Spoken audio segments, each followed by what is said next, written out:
सुनाओ grow limited अब देखिए 155 रुपए 95 पैसे का प्राइसिंग हमें देखने मिला है। Hi this is Dev and watching traders diary. कल बहुत बड़ा दिन है, कल Q2 के नंबर्स हमारे सामने आई, वॉलेटिलिटी अंधा यहां पर देखने को मिलने वाली एंड जो लॉन्ग टर्म इन्वेस्टर्स हैं उनको जवाब मिलने वाला है। अब कैसे मिलने वाला है, कल का दिन क्यों बड़ा है, क्योंकि नंबर्स आने वाले, लेकिन वो नंबर्स के अंदर देखना क्या है।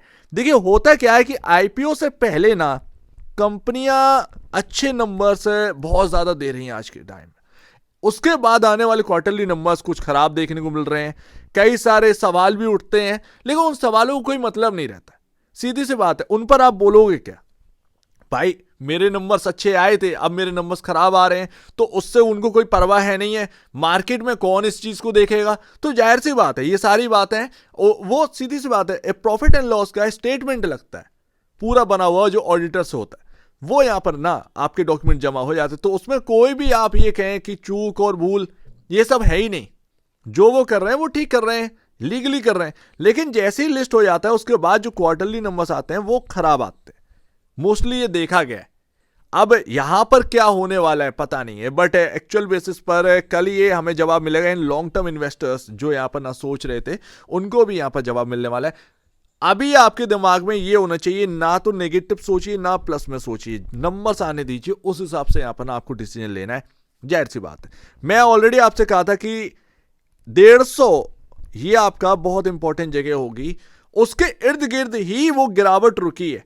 हालांकि क्लोजिंग के टाइम 154 के आसपास की क्लोजिंग हो रही है, क्लोजिंग हो चुकी है एक्चुअल बेसिस पर 154 के आसपास की क्लोजिंग हो रही है, बट एग्जैक्ट उसी जगह के आसपास यहां पर ना ये गिरावट रुकती हुई नजर आई है। अच्छा नंबर्स आप पूछेंगे, कल मैंने आपके सामने एक बात रखी थी, मैंने आपके सामने ये बात रखी थी कि जो एक्स्ट्रा ऑर्डिनरी ग्रोथ, मैं मोस्टली मैं रिटेल को ज्यादा यहां पर ना मैं ये कहता हूं, बहुत सारे रिटेल इन्वेस्टर्स मार्केट में जो 3 से 4 साल जिन्होंने रिसर्च करी है, जो गेन करते अपनी नॉलेज खुद बढ़ा रहे हैं, वो हर चीज को समझ रहे हैं।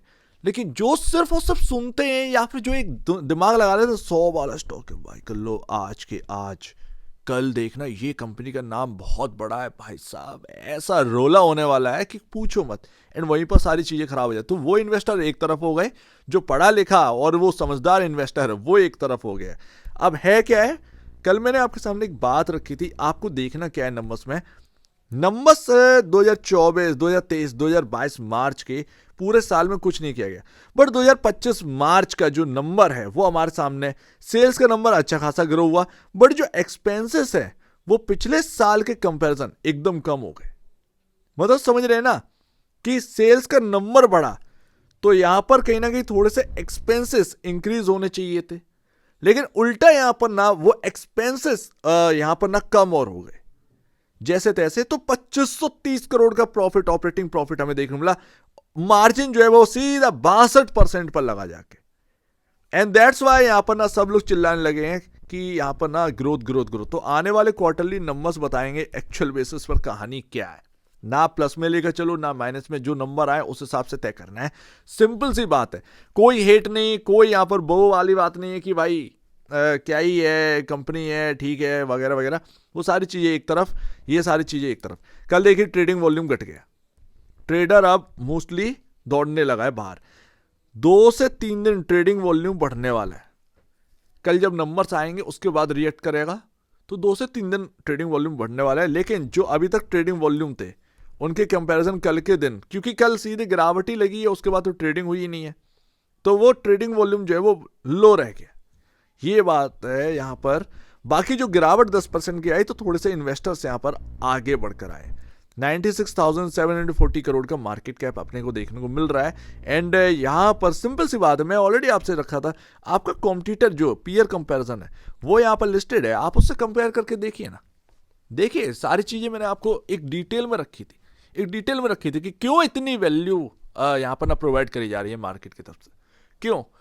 तो ये सारे सवालों के जवाब ना वो रहते हैं। आईपीओ में जिसने भी कमा लिया, अब आज की डेट में जो इन्वेस्टर इन्वेस्ट करेगा वो कितना कमा पाएगा, बात यहां पर ये आ जाती है।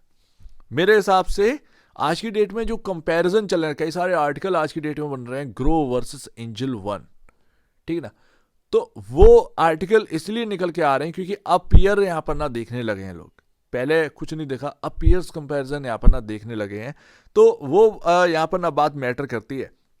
बाकी अगर आप देखिए 53 का पी रेशियो है, इसको भूल जाइए, ये फिनटेक का दिखा रहा है, फिनटेक का दिखा रहा है।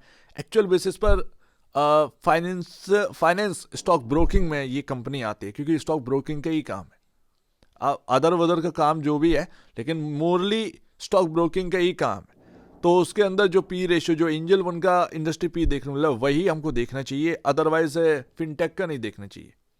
फिर तो ऑलमोस्ट सेम है, काम तो सेम ही है, टेक्नोलॉजी तो हर जगह ही यूज़ हो रही है, चाहे वो किसी भी ब्रोकरेज ऐप में हो, चाहे वो मोतीलाल ओसवाल हो, ठीक है ना, आप स्टॉक हो, कुछ भी हो, टेक्नोलॉजी तो हर जगह ही यूज़ हो रही है। तो ये इंपॉर्टेंट बात आ जाती है। पी रेशियो अभी भी 53 पर बना हुआ है and 14.84 time price to book value पर अभी ये स्टॉक ट्रेड कर रहा है।